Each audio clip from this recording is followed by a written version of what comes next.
ਪ੍ਰਧਾਨ ਮੰਤਰੀ ਨਰਿੰਦਰ ਮੋਦੀ ਨੇ ਜਦੋਂ ਹੀ ਇੱਕ ਅਨਾਉਂਸਮੈਂਟ ਕੀਤੀ ਕਿ वन नेशन वन इलेक्शन, ਉਦੋਂ ਤੋਂ ਹੀ ਹਰ ਪਾਸੇ ਇੱਕੋ ਚਰਚਾ ਕਿ ਬੀਜੇਪੀ ਜਿਹੜਾ ਇਹ ਵਨ ਨੇਸ਼ਨ ਤੇ ਵਨ ਇਲੈਕਸ਼ਨ ਵਾਲਾ ਕਾਨੂੰਨ ਲੈ ਕੇ ਆ ਰਹੀ ਆ ਕਿ ਇਹ ਦੇਸ਼ ਦੇ ਲੋਕਾਂ ਦੇ ਲਈ ਫਾਇਦੇਮੰਦ ਆ ਜਾਂ ਫਿਰ ਇਹਦੇ ਵਿੱਚ ਕੋਈ ਬੀਜੇਪੀ ਦਾ ਸਿਆਸੀ ਫਾਇਦਾ। ਤੇ ਹਮੇਸ਼ਾ ਦੀ ਤਰ੍ਹਾਂ ਬੀਜੇਪੀ ਦੇ ਲੀਡਰ ਇਸ ਗੱਲ ਦੀ ਸਪੋਰਟ ਕਰ ਰਹੇ ਆ। वन नेशन वन इलेक्शन ही आज की आवश्यकता है। बार बार इलेक्शन विकास के कार्यों में बाधा पैदा करती है। ਤੇ ਓਪੋਜੀਸ਼ਨ ਪਾਰਟੀਆਂ ਦੇ ਲੀਡਰ ਹਮੇਸ਼ਾ ਦੀ ਤਰ੍ਹਾਂ ਇਸ ਗੱਲ ਦਾ ਵਿਰੋਧ ਕਰ ਰਹੇ ਆ। I was not expecting this. अरे हमको क्या मिलेगा वन इलेक्शन की 10 इलेक्शन। ये इम्पॉसिबल है। अगर ऐसा बिल आता है तो ये अनकॉन्स्टिट्यूशनल होगा। ਪਰ ਅਸਲ ਦੇ ਵਿੱਚ ਕੀ ਆ ਇਹ ਵਨ ਨੇਸ਼ਨ ਵਨ ਇਲੈਕਸ਼ਨ ਇਹਦਾ ਆਮ ਲੋਕਾਂ ਦੀ ਜ਼ਿੰਦਗੀ ਦੇ ਉੱਪਰ ਕੀ ਅਸਰ ਪਊਗਾ, ਕੀ ਇਹ ਆਮ ਲੋਕਾਂ ਦੇ ਲਈ ਫਾਇਦੇਮੰਦ ਆ ਜਾਂ ਫਿਰ ਇਹਦੇ ਵਿੱਚ ਸਿਰਫ ਸਿਆਸਤ ਕੀਤੀ ਜਾ ਰਹੀ ਆ। ਅੱਜ ਦੀ ਵੀਡੀਓ ਦੇ ਵਿੱਚ ਆਪਾਂ ਗੱਲ ਕਰਾਂਗੇ ਵਨ ਨੇਸ਼ਨ ਵਨ ਇਲੈਕਸ਼ਨ ਵਾਲੀ ਪਾਲਿਸੀ ਦੇ ਬਾਰੇ। वन नेशन वन इलेक्शन, बार बार इलेक्शन विकास के कार्यों में बाधा पैदा करती है। One nation, one election. One nation, one election. One nation, one election. One nation, one election. एक देश और एक चुनाव। आउटराइट ये कह देना कि एक देश एक चुनाव के हम पक्ष में नहीं है। अरे चर्चा तो करो भाई।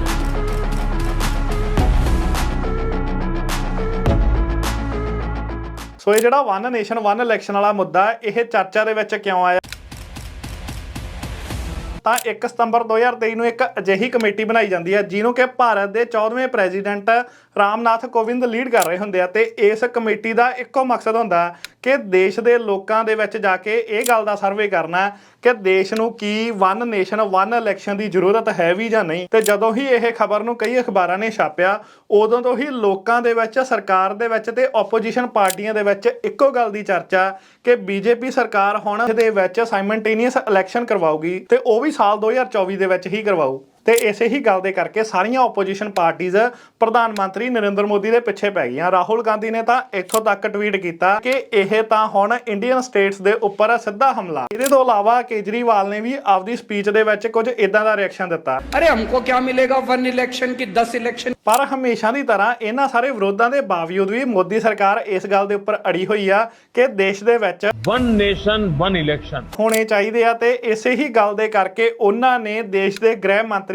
ਅਮਿਤ ਸ਼ਾਹ ਨੂੰ ਵੀ ਉਸ ਕਮੇਟੀ ਦੇ ਵਿੱਚ ਮੈਂਬਰ ਬਣਾਤਾ ਜਿਹੜੀ ਕਿ ਉਹਨਾਂ ਨੇ ਸਿਰਫ ਇਹ ਜਾਣਨ ਦੇ ਲਈ ਬਣਾਈ ਆ ਕਿ ਕੀ ਦੇਸ਼ ਨੂੰ ਵਨ ਨੇਸ਼ਨ ਵਨ ਇਲੈਕਸ਼ਨ ਦੀ ਜ਼ਰੂਰਤ ਹੈ ਵੀ ਜਾਂ ਨਹੀਂ। ਲੀਡਰ ਤਾਂ ਹਮੇਸ਼ਾ ਦੀ ਤਰ੍ਹਾਂ ਇੱਕ ਦੂਜੇ ਦਾ ਵਿਰੋਧ ਕਰਦੇ ਹੀ ਹੁੰਦੇ ਆ ਤੇ ਹਮੇਸ਼ਾ ਦੀ ਤਰ੍ਹਾਂ ਮੀਡੀਆ ਵੀ ਸਿਰਫ ਬੇਤੁਕੀ ਬਹਿਸ ਕਰਦਾ। ਪਰ ਅਸਲ ਦੇ ਵਿੱਚ ਇਹ ਵਨ ਨੇਸ਼ਨ ਵਨ ਇਲੈਕਸ਼ਨ ਕੀ ਆ ਜੇਕਰ ਇਹਦੇ ਬਾਰੇ ਗੱਲ ਕਰੀਏ ਨਾ ਤਾਂ ਅੱਜ ਦੇ VOTING ਸਿਸਟਮ ਦੇ ਅਨੁਸਾਰ ਭਾਰਤ ਦੇ ਵਿੱਚ ਸਟੇਟ ਤੇ ਨੈਸ਼ਨਲ ਇਲੈਕਸ਼ਨ ਯਾਨੀ ਕਿ ਲੋਕ ਸਭਾ ਦੇ ਇਲੈਕਸ਼ਨ ਤੇ ਰਾਜ ਸਭਾ ਦੇ ਇਲੈਕਸ਼ਨ ਇੱਕ ਦੂਜੇ ਤੋਂ ਅਲੱਗ ਕਰਾਏ ਜਾਂਦੇ ਆ।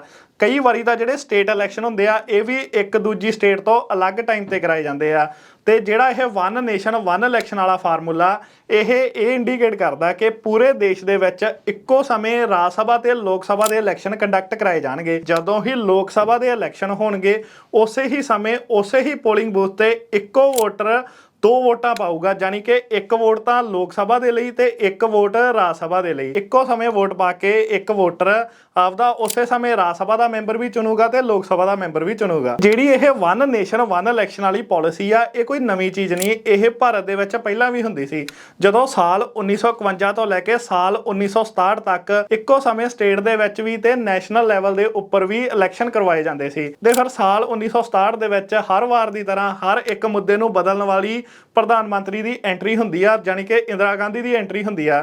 ਤੇ ਜਦੋਂ ਹੀ ਸਾਲ 1967 ਵਾਲੇ ਇਲੈਕਸ਼ਨ ਹੁੰਦੇ ਆ ਤਾਂ ਉਸ ਸਮੇਂ ਪੰਜਾਬ, ਬਿਹਾਰ ਤੇ ਯੂਪੀ ਵਰਗੀਆਂ ਸਟੇਟਾਂ ਦੇ ਵਿੱਚੋਂ ਕਾਂਗਰਸ ਪਾਰਟੀ ਦੀ ਬੁਰੀ ਹਾਰ ਹੁੰਦੀ ਆ ਜਿਹਦੇ ਕਰਕੇ ਸਾਲ 1968 ਦੇ ਵਿੱਚ ਯੂਪੀ ਦੀ ਸਰਕਾਰ ਨੂੰ ਭੰਗ ਕਰਕੇ ਇੰਦਰਾ ਗਾਂਧੀ ਉੱਥੇ ਪ੍ਰੈਜ਼ੀਡੈਂਟ ਰੂਲ ਲਾ ਦਿੰਦੀ ਆ। ਤੇ ਉਦੋਂ ਬਾਅਦ ਇਹ ਜਿਹੜਾ ਵਨ ਨੇਸ਼ਨ ਵਨ ਇਲੈਕਸ਼ਨ ਵਾਲਾ ਜਿਹੜਾ ਇਹ ਕਨਸੈਪਟ ਆ ਇਹ ਖਤਮ ਹੋ ਜਾਂਦਾ ਕਿਉਂਕਿ ਸਾਲ 1971 ਦੇ ਵਿੱਚ ਅਰਲੀ ਇਲੈਕਸ਼ਨ ਕਰਾਏ ਜਾਂਦੇ ਆ ਜਿਹਦੇ ਕਾਰਨ ਇਹ ਜਿਹੜੀ ਰੀਤ ਪਿਛਲੇ 20 ਸਾਲਾਂ ਤੋਂ ਚੱਲੀ ਆ ਰਹੀ ਸੀ ਉਹਨੂੰ ਤੋੜ ਦਿੱਤਾ ਜਾਂਦਾ। ਪਰ ਹੁਣ ਮੋਦੀ ਸਰਕਾਰ ਨੂੰ ਅਜਿਹੀ ਕੀ ਲੋੜ ਆਣ ਪਈ ਕਿ ਜਿਹੜੀ 50 ਸਾਲ ਪਹਿਲਾਂ ਚੀਜ਼ ਖਤਮ ਕਰ ਦਿੱਤੀ ਗਈ ਸੀ ਉਹਨੂੰ ਦੁਬਾਰਾ ਤੋਂ ਸ਼ੁਰੂ ਕਰਨਾ। ਕੀ ਮੋਦੀ ਸਰਕਾਰ ਸਿਰਫ ਆਪੋਜੀਸ਼ਨ ਨੂੰ ਖਤਮ ਕਰਨ ਦੇ ਲਈ ਇਹ ਵਨ ਨੇਸ਼ਨ ਵਨ ਇਲੈਕਸ਼ਨ ਵਾਲੀ ਥਿਊਰੀ ਲੈ ਕੇ ਆਈ ਆ ਜਾਂ ਇਹਦੇ ਵਿੱਚ ਲੋਕਾਂ ਦਾ ਵੀ ਕੋਈ ਬੈਨੀਫਿਟ ਆ? ਤੇ ਜਿਹੜਾ ਸਭ ਤੋਂ ਵੱਡਾ ਫਾਇਦਾ ਬੀਜੇਪੀ ਸਰਕਾਰ ਗਣਾਉਂਦੀ ਹੈ ਕਿ ਜਦੋਂ ਹੀ ਦੇਸ਼ ਦੇ ਵਿੱਚ ਇਲੈਕਸ਼ਨ ਹੁੰਦੇ ਆ ਨਾ ਤਾਂ ਕੋਡ ਆਫ ਕੰਡਕਟ ਲਾਗੂ ਹੋ ਜਾਂਦਾ ਤੇ ਇਸ ਕੋਡ ਆਫ ਕੰਡਕਟ ਦੇ ਟਾਈਮ ਨੂੰ ਘੱਟ ਕਰਨ ਦੇ ਲਈ ਬੀਜੇਪੀ ਸਰਕਾਰ ਵਨ ਨੇਸ਼ਨ ਵਨ ਇਲੈਕਸ਼ਨ ਵਾਲੀ ਥਿਊਰੀ ਲੈ ਕੇ ਆ ਰਹੀ ਆ। ਤੇ ਇਹ ਕੋਡ ਆਫ ਕੰਡਕਟ ਕੀ ਹੁੰਦਾ ਕਿ ਜਦੋਂ ਹੀ ਇਲੈਕਸ਼ਨ ਟਾਈਮ ਨੇੜੇ ਆਉਂਦਾ ਨਾ ਤਾਂ ਇਲੈਕਸ਼ਨ ਕਮਿਸ਼ਨ ਕੁਝ ਕੁ ਗਾਈਡਲਾਈਨਸ ਇਸ਼ੂ ਕਰਦਾ, ਜਿਹਨੂੰ ਕਿ ਆਪਾਂ ਕੋਡ ਆਫ ਕੰਡਕਟ ਕਹਿੰਦੇ ਆ। ਜਾਨੀ ਕਿ ਉਸ ਸਮੇਂ ਦੇ ਵਿੱਚ ਜਦੋਂ ਸਟੇਟ ਦੇ ਵਿੱਚ ਕੋਈ ਇਲੈਕਸ਼ਨ ਹੋ ਰਹੇ ਆ ਜਾਂ ਨੈਸ਼ਨਲ ਲੈਵਲ ਤੇ ਕੋਈ ਇਲੈਕਸ਼ਨ ਹੋ ਰਹੇ ਆ, ਤਾਂ ਉਸ ਸਮੇਂ ਕੋਈ ਵੀ ਉਸ ਸਟੇਟ ਦੇ ਵਿੱਚ ਕੋਈ ਵੱਡਾ ਪ੍ਰੋਜੈਕਟ ਨਹੀਂ ਸ਼ੁਰੂ ਕੀਤਾ ਜਾ ਸਕਦਾ।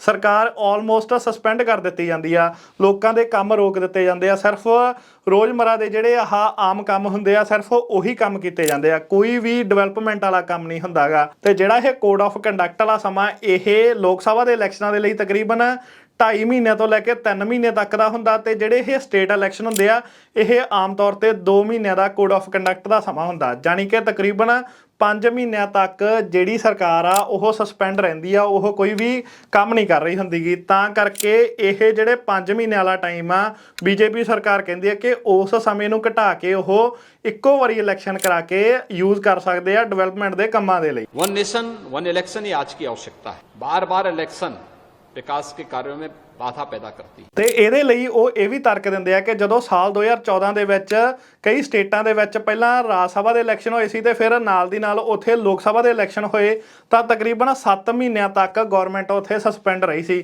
ਜਿਹਦੇ ਕਾਰਨ ਉਹ ਸਟੇਟਾਂ 7 ਮਹੀਨੇ ਪਿੱਛੇ ਹੋ ਗਈਆਂ ਸੀ ਪੂਰੇ ਦੇਸ਼ ਤੋਂ।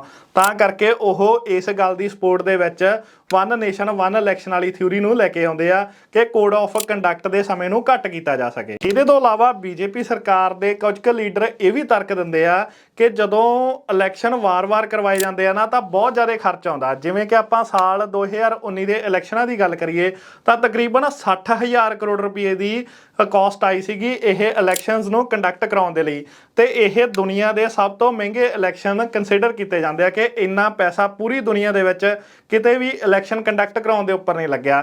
ਤੇ ਹਰ ਇੱਕ ਸਟੇਟ ਦੇ ਵਿੱਚ ਜੇਕਰ ਆਪਾਂ ਇਲੈਕਸ਼ਨ ਕੰਡਕਟ ਕਰਾ ਰਹੇ ਹਾਂ ਵੱਖੋ-ਵੱਖ ਟਾਈਮਾਂ ਦੇ ਉੱਪਰ, ਤਾਂ ਹੋਰ ਜ਼ਿਆਦਾ ਪੈਸੇ ਇਸ 60,000 ਕਰੋੜ ਵਾਲੀ ਅਮਾਉਂਟ ਦੇ ਵਿੱਚ ਐਡ ਹੋ ਜਾਂਦੇ ਆ, ਜਿਹਦੇ ਕਰਕੇ ਇਹ ਜਿਹੜੀ ਕਾਸਟ ਆ ਇਹਨੂੰ ਘੱਟ ਕਰਨ ਦੇ ਲਈ ਤੇ ਉਹ ਕਾਸਟ ਨੂੰ ਘੱਟ ਕਰਕੇ ਜਿਹੜੇ ਪੈਸੇ ਦੀ ਬਚਤ ਹੁੰਦੀ ਆ ਉਹਨੂੰ ਡਿਵੈਲਪਮੈਂਟ ਵਾਲੇ ਕੰਮਾਂ ਦੇ ਉੱਪਰ ਲਾਉਣ ਦੇ ਲਈ ਬੀਜੇਪੀ ਸਰਕਾਰ ਇਹ ਗੱਲ ਕਹਿੰਦੀ ਆ ਕਿ ਪੂਰੇ ਦੇਸ਼ ਨੂੰ ਵਨ ਨੇਸ਼ਨ ਵਨ ਇਲੈਕਸ਼ਨ ਦੀ ਜ਼ਰੂਰਤ ਆ। One nation one election. ਤਾਂ ਕਿ ਘੱਟ ਤੋਂ ਘੱਟ ਖਰਚਾ ਕਰਕੇ ਦੇਸ਼ ਦੀ ਤਰੱਕੀ ਕਰਵਾਈ ਜਾ ਸਕੇ, ਕਿਉਂਕਿ ਜਿਹੜਾ ਸਾਲ 2019 ਦੇ ਵਿੱਚ 60,000 ਕਰੋੜ ਦਾ ਖਰਚਾ ਆਇਆ ਸੀ, ਇਹ ਅਨੁਮਾਨ ਲਗਾਇਆ ਜਾ ਰਿਹਾ ਕਿ ਸਾਲ 2024 ਦੇ ਜਿਹੜੇ ਲੋਕ ਸਭਾ ਵਾਲੇ ਇਲੈਕਸ਼ਨ ਹੋਣੇ ਆ ਉਹਨਾਂ ਦੇ ਉੱਪਰ ਤਕਰੀਬਨ 1 ਲੱਖ ਕਰੋੜ ਰੁਪਏ ਦਾ ਖਰਚ ਹੋਊਗਾ। ਤਾਂ ਕਰਕੇ ਬੀਜੇਪੀ ਸਰਕਾਰ ਇਸ ਗੱਲ ਦੀ ਸਪੋਰਟ ਦੇ ਵਿੱਚ ਆ ਕਿ ਪੂਰੇ ਦੇਸ਼ ਦੇ ਵਿੱਚ ਵਨ ਨੇਸ਼ਨ ਵਨ ਇਲੈਕਸ਼ਨ ਵਾਲੀ ਥਿਊਰੀ ਨੂੰ ਇੰਪਲੀਮੈਂਟ ਕੀਤਾ ਜਾ ਸਕੇ। ਇਹਦੇ ਤੋਂ ਇਲਾਵਾ ਜਿਹੜੇ leader one nation one election ਦੀ ਸਪੋਰਟ ਦੇ ਵਿੱਚ ਆ ਉਹ ਇਹ ਵੀ ਤਰਕ ਦਿੰਦੇ ਆ ਕਿ ਸਾਲ 2014 ਦੇ ਵਿੱਚ ਜਦੋਂ ਲੋਕ ਸਭਾ ਦੇ ਇਲੈਕਸ਼ਨ ਕਰਵਾਏ ਗਏ ਸੀ ਤਾਂ ਤਕਰੀਬਨ 1 ਕਰੋੜ ਅਫੀਸ਼ੀਅਲਸ ਦੀ 9,30,000 ਪੋਲਿੰਗ ਬੂਥਾਂ ਦੇ ਉੱਪਰ ਡਿਊਟੀ ਲੱਗੀ ਸੀ ਇਲੈਕਸ਼ਨ ਕੰਡਕਟ ਕਰਾਉਣ ਦੇ ਲਈ। ਤਾਂ ਕਰਕੇ ਤੁਸੀਂ ਅੰਦਾਜ਼ਾ ਲਾ ਸਕਦੇ ਆ ਕਿ ਇੱਕ ਇਲੈਕਸ਼ਨ ਕੰਡਕਟ ਕਰਾਉਣ ਦੇ ਲਈ ਕਿੰਨੀ ਮੈਨ ਪਾਵਰ ਲੱਗਦੀ ਆ, ਜਿਹਦੇ ਕਰਕੇ ਉਹ ਕਹਿੰਦੇ ਆ ਕਿ ਜਦੋਂ ਹੀ ਇਹ ਬੰਦੇ ਇਕੱਠੇ ਕਰਕੇ ਆਪਾਂ ਲੋਕ ਸਭਾ ਦੇ ਇਲੈਕਸ਼ਨ ਕੰਡਕਟ ਕਰਵਾ ਰਹੇ ਹੋਵਾਂਗੇ ਤਾਂ ਉਸੇ ਹੀ ਸਮੇਂ ਰਾਜ ਸਭਾ ਦੇ ਇਲੈਕਸ਼ਨ ਵੀ ਹੋ ਜਾਣਗੇ। ਇਹਦੇ ਤੋਂ ਇਲਾਵਾ ਕਈ ਵਾਰੀ ਟੀਚਰਾਂ ਦੀ ਡਿਊਟੀ ਲੱਗ ਜਾਂਦੀ ਆ ਇਲੈਕਸ਼ਨ ਕੰਡਕਟ ਕਰਵਾਉਣ ਦੇ ਲਈ ਤੇ ਸਕੂਲ ਬੰਦ ਕਰ ਦਿੱਤੇ ਜਾਂਦੇ ਆ ਇਲੈਕਸ਼ਨ ਦੇ ਟਾਈਮ ਦੇ ਦੌਰਾਨ। ਤਾਂ ਕਰਕੇ ਇਹ ਜਿਹੜਾ ਟਾਈਮ ਆ ਇਹਨੂੰ ਘੱਟ ਕਰਨ ਦੇ ਲਈ, ਇਹਦੇ ਤੋਂ ਇਲਾਵਾ ਜਿਹੜੇ ਰੋਡ ਸ਼ੋਅ ਲੀਡਰ ਕਰਦੇ ਆ ਜਾਂ ਰੈਲੀਆਂ ਕਰਦੇ ਆ ਉਹਦੇ ਨਾਲ ਜਿਹੜੇ ਆਮ ਲੋਕਾਂ ਦੀ ਜ਼ਿੰਦਗੀ ਦੇ ਉੱਪਰ ਅਸਰ ਪੈਂਦਾ, ਉਸ ਅਸਰ ਨੂੰ ਘੱਟ ਕਰਨ ਦੇ ਲਈ ਬੀਜੇਪੀ ਸਰਕਾਰ ਇਸ ਗੱਲ ਦੀ ਸਪੋਰਟ ਕਰਦੀ ਆ ਕਿ ਵਨ ਨੇਸ਼ਨ ਵਨ ਇਲੈਕਸ਼ਨ ਜ਼ਰੂਰ ਹੋਣਾ ਚਾਹੀਦਾ ਪੂਰੇ ਦੇਸ਼ ਦੇ ਵਿੱਚ। ਤੇ ਇੰਨੇ ਜ਼ਿਆਦਾ ਫਾਇਦੇ ਆ ਵਨ ਨੇਸ਼ਨ ਵਨ ਇਲੈਕਸ਼ਨ ਦੇ, ਤਾਂ ਫਿਰ ਇਹ ਜਿਹੜੀਆਂ ਦੂਜੀਆਂ ਪੋਲੀਟੀਕਲ ਪਾਰਟੀਆਂ ਉਹ ਇਸ ਗੱਲ ਦਾ ਵਿਰੋਧ ਕਿਉਂ ਕਰ ਰਹੀਆਂ? I was not expecting this. अरे हमको क्या मिलेगा वन इलेक्शन की 10 इलेक्शन। ये इम्पॉसिबल है। अगर ऐसा बिल आता है तो ये अनकॉन्स्टिट्यूशनल होगा। ਤਾਂ ਸਾਲ 2015 ਦੇ ਵਿੱਚ ਇੱਕ IDFC ਇੰਸਟੀਚਿਊਟ ਦੇ ਸਰਵੇ ਨੇ ਇਹ ਗੱਲ ਦਿਖਾਈ ਕਿ ਜੇਕਰ ਦੇਸ਼ ਦੇ ਵਿੱਚ ਵਨ ਨੇਸ਼ਨ ਵਨ ਇਲੈਕਸ਼ਨ ਹੁੰਦਾ ਨਾ ਤਾਂ ਜਿਹੜੀ ਵੀ ਟੌਪ ਪਾਰਟੀ ਹੋਊਗੀ ਦੇਸ਼ ਦੀ ਉਹਦੇ 77% ਚਾਂਸ ਇਹ ਹੁੰਦੇ ਆ ਕਿ ਉਹ ਸਟੇਟ ਦੇ ਇਲੈਕਸ਼ਨ ਵੀ ਜਿੱਤ ਜੂਗੀ। ਤੇ ਭਾਰਤ ਦੇਸ਼ ਦੀ ਜਿਹੜੀ ਟੌਪ ਪਾਰਟੀ ਆ ਉਹਦੇ ਬਾਰੇ ਤਾਂ ਆਪਾਂ ਨੂੰ ਸਾਰਿਆਂ ਨੂੰ ਪਤਾ ਹੀ ਆ, ਤੇ ਇਸੇ ਹੀ ਗੱਲ ਦੇ ਕਰਕੇ ਸਾਰੀਆਂ ਆਪੋਜੀਸ਼ਨ ਪਾਰਟੀਆਂ ਕਹਿੰਦੀਆਂ ਕਿ ਇਹ ਹਰ ਇੱਕ ਸਟੇਟ ਨੂੰ ਜਿੱਤਣ ਦੇ ਲਈ ਬੀਜੇਪੀ ਇਹ ਗੱਲ ਨੂੰ ਲੈ ਕੇ ਆ ਰਹੀ ਹੈ ਕਿ ਪੂਰੇ ਦੇਸ਼ ਦੇ ਵਿੱਚ ਵਨ ਨੇਸ਼ਨ ਵਨ ਇਲੈਕਸ਼ਨ ਹੋਣੇ ਚਾਹੀਦੇ ਆ। ਤੇ ਜਿਹੜਾ IDFC ਇੰਸਟੀਚਿਊਟ ਦਾ ਇਹ ਸਰਵੇ ਆ ਇਹ ਗੱਲ ਵੀ ਦਰਸਾਉਂਦਾ ਕਿ ਜੇਕਰ ਮੰਨ ਲਓ ਸਟੇਟ ਦੇ ਵਿੱਚ ਲੋਕ ਸਭਾ ਦੇ ਇਲੈਕਸ਼ਨਾਂ ਦੇ ਨਾਲੋਂ ਤਕਰੀਬਨ 6 ਮਹੀਨੇ ਬਾਅਦ ਇਲੈਕਸ਼ਨ ਹੋਣ ਤਾਂ ਜਿਹੜੀ ਟੌਪ ਪਾਰਟੀ ਆ ਉਹਦੇ ਜਿਹੜੇ ਜਿੱਤਣ ਦੇ ਚਾਂਸਸ ਆ ਉਹ ਸਿਰਫ 61% ਰਹਿ ਜਾਂਦੇ ਆ, ਜਾਨੀ ਕਿ ਤਕਰੀਬਨ 16-17% ਚਾਂਸਸ ਘਟ ਜਾਂਦੇ ਆ। ਤਾਂ ਇੱਥੇ ਇਹੀ ਓਪਰਚੁਨਿਟੀ ਆਉਂਦੀ ਆ ਛੋਟੀਆਂ ਪਾਰਟੀਆਂ ਦੇ ਲਈ ਜਾਂ ਫਿਰ ਖੇਤਰੀ ਪਾਰਟੀਆਂ ਦੇ ਲਈ ਕਿ ਉਹ ਨੈਸ਼ਨਲ ਲੈਵਲ ਦੀਆਂ ਪਾਰਟੀਆਂ ਦੇ ਨਾਲ ਕੰਪੀਟ ਕਰ ਸਕਣ। ਇਹਦੇ ਤੋਂ ਇਲਾਵਾ ਜਦੋਂ ਇੱਕੋ ਸਮੇਂ ਕੋਈ ਵੋਟਰ ਵੋਟ ਕਰਨ ਦੇ ਲਈ ਜਾ ਰਿਹਾ ਹੁੰਦਾ ਤਾਂ ਉਹਦੇ ਦਿਮਾਗ ਦੇ ਵਿੱਚ ਜਿਹੜੇ ਬੰਦੇ ਨੂੰ ਉਹ ਟੌਪ ਪਾਰਟੀ ਦੇ ਟੌਪ ਲੀਡਰ ਨੂੰ ਆਪਦਾ ਪ੍ਰਧਾਨ ਮੰਤਰੀ ਚੁਣਨਾ ਚਾਹੁੰਦਾ, ਉਹਦੇ ਦਿਮਾਗ ਦੇ ਕਿਸੇ ਨਾ ਕਿਸੇ ਕੋਨੇ ਦੇ ਵਿੱਚ ਇਹ ਗੱਲ ਜ਼ਰੂਰ ਹੁੰਦੀ ਆ ਕਿ ਉਹ ਸੇਮ ਪਾਰਟੀ ਨੂੰ ਇੱਕੋ ਸਮੇਂ ਵੋਟ ਦੇ ਦਿੰਦਾ, ਜਿਹਦੇ ਕਰਕੇ ਖੇਤਰੀ ਪਾਰਟੀਆਂ ਨੂੰ ਜਾਂ ਫਿਰ ਛੋਟੀਆਂ ਪਾਰਟੀਆਂ ਨੂੰ ਨੁਕਸਾਨ ਹੁੰਦਾ। ਤੇ ਜੇਕਰ ਮੰਨ ਲਓ ਕਿ ਇਲੈਕਸ਼ਨ ਦੇ ਵਿੱਚ ਥੋੜਾ ਬਹੁਤ ਵੀ ਗੈਪ ਪੈ ਜੇ, ਮੰਨ ਲਓ 6 ਮਹੀਨਿਆਂ ਦਾ ਵੀ ਗੈਪ ਪੈ ਜੇ, ਤਾਂ ਵੋਟਰ ਨੂੰ ਸੋਚਣ ਦਾ ਟਾਈਮ ਮਿਲ ਜਾਂਦਾ ਕਿ ਉਹਦੀ ਸਟੇਟ ਦੇ ਲਈ ਕਿਹੜੀ ਪਾਰਟੀ ਵਧੀਆ ਤੇ ਨੈਸ਼ਨਲ ਲੈਵਲ ਦੇ ਉੱਪਰ ਕਿਹੜੀ ਪਾਰਟੀ ਵਧੀਆ। ਤਾਂ ਕਰਕੇ ਜਿਹੜੀਆਂ ਖੇਤਰੀ ਪਾਰਟੀਆਂ ਜਾਂ ਫਿਰ ਛੋਟੀਆਂ ਪਾਰਟੀਆਂ ਉਹਨਾਂ ਦੇ ਜਿੱਤਣ ਦੇ ਚਾਂਸਸ ਵੱਧ ਜਾਂਦੇ ਆ। ਜਿਵੇਂ ਕਿ ਇੱਕ ਐਗਜ਼ਾਮਪਲ ਦੇ ਵਿੱਚ ਆਪਾਂ ਸਾਲ 2014 ਦੇ ਵਿੱਚ ਬਿਹਾਰ ਦੀ ਹੀ ਗੱਲ ਕਰੀਏ ਨਾ, ਤਾਂ ਜਦੋਂ ਸਾਲ 2014 ਦੇ ਵਿੱਚ ਲੋਕ ਸਭਾ ਇਲੈਕਸ਼ਨ ਹੁੰਦੇ ਆ ਤਾਂ ਉਸ ਸਮੇਂ ਬਿਹਾਰ ਦੇ ਵਿੱਚ ਬੀਜੇਪੀ ਸਰਕਾਰ ਨੂੰ ਤਕਰੀਬਨ 41% ਵੋਟ ਸ਼ੇਅਰ ਮਿਲੇ ਸੀਗੇ। ਤੇ ਜਦੋਂ ਹੀ ਤਕਰੀਬਨ 1 ਸਾਲ ਬਾਅਦ ਸਾਲ 2015 ਦੇ ਵਿੱਚ ਰਾਜ ਸਭਾ ਦੇ ਇਲੈਕਸ਼ਨ ਹੋਏ ਤਾਂ ਸਿਰਫ ਇਹ ਜਿਹੜਾ ਵੋਟ ਸ਼ੇਅਰ ਸੀ ਇਹ ਘਟ ਕੇ 36% ਰਹਿ ਗਿਆ ਸੀ।